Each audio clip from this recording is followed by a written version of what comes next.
मोड़ एमनाबाद के करीब दो नामालूम अफराद ने मोटरसाइकिल पर जाते हुए नौजवान को गोलियां मार दी।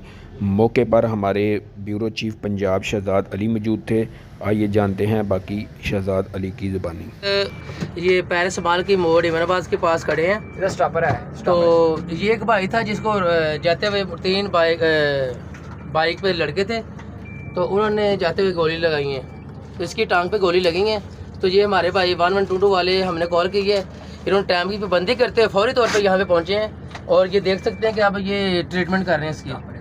तो इन भाइयों का बहुत शुक्रिया है कि न्यूज़ 4 ने कॉल के ये मौके पर पहुँचे हैं।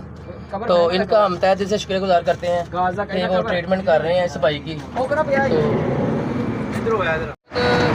एमनाबाद के पास पैरिस खड़े हैं, तो हमारे साथ बहराम SHO साहब मौजूद हैं जो कि वक्त की पाबंदी करते हुए यहाँ पे पहुँचे हैं। एक बाइक में लाइन था जिसने आदमी की 3 गोलियाँ लगाई हैं, तो 15 पे कॉल हुई है। तो मौके पर फरहान साहब भी ASI जल्दी पहुँचे हैं और साथ SHO साहब भी आ गए हैं। तो इन्होंने आके आप मौका पर कार्रवाई की है, जो कि जिन्होंने गोलियाँ लगाई हैं उनके साथ सख्त कार्रवाई करेंगे। जी, कैमरामैन सुहेल के साथ Shahzad Ali, news 4 bureau chief Punjab Gujranwala.